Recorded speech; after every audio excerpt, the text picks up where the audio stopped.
弟兄姐妹平安，今天是7月19号，又是到了礼拜一的时候，让我们一起把上帝的话存放在我们的心里，让上帝的话每一天来陪伴我们。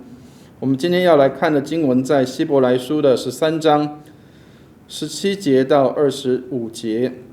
希伯来书13章17节到25节，这些的经文都是我们每一天的灵修的经文，都是从总会所发的三读三导的这样的一个经文内容。那我们只选一节一个部分的经文来做这样的一个灵修的分享。希伯来书13章17节到25节。如果有圣经，请我们一起翻开圣经来读。那如果没有的话，就请弟兄姐妹来听这个牧师这边来读这一段的经文。希伯来书13章17节到25节。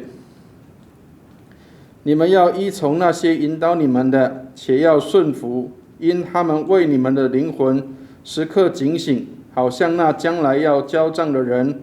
你们要使他们交的时候有快乐，不致忧愁，若忧愁，就与你们无益了。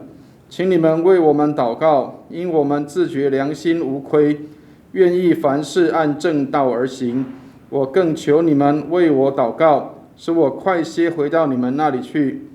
但愿赐平安的上帝，就是那凭永约之血使群羊的大牧人，我主耶稣从死里复活的上帝，在各样善事上成全你们，叫你们遵行他的旨意，又借着耶稣基督在你们心里行他所喜悦的事。愿荣耀归给他，直到永永远远。阿们。弟兄们，我略略写信给你们，望你们听我劝勉的话。你们该知道，我们的兄弟提摩太已经释放了，他若快来，我必同他去见你们。请你们问引导你们的诸位和众圣徒安。从意大利来的人也问你们安。愿恩惠常与你们众人同在。阿们。愿上帝祝福他的话，还有听他话语的人。亲爱的弟兄姐妹，我们今天所读的这个希伯来书的经文是一段这个忠心的仆人，他在书信的最后给这个接受信的这些希伯来人，或者是这些希伯来的信徒，或者是要受信的这些信徒，他们所要了解的一些劝勉或者是了解。所以很多人并不晓得希伯来书的作者。那当然也有人说他可能是保罗，当然也有人说他可能是亚波罗，或甚至是这个巴拿巴，或甚至是其他的一些的圣经当中其他的一些的使徒。但是无论如何，这是一个好像一个忠心的一个上帝的仆人，他对这个基督徒们的劝勉，特别在当时的一些的基督徒正处在一些的逼迫跟危险的环境的当中。这里特别提到说，要依从那些引导你们，且要顺服，因为他们为你们灵魂时刻警醒，好像那将来要交账的人。你们要使他们交的时候有快乐，不致忧愁，若忧愁，就与你们无益了。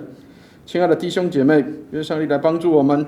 我们有许多的传道人，或者是上帝忠心的仆人，他们热心的教导，并且他们时刻为着弟兄姐妹的灵魂来警醒祷告。他们引导这些的弟兄姐妹，好像是将来要交账的人。他说，交的时候让他们有快乐，不至于忧愁，若忧愁，就与我们无益了。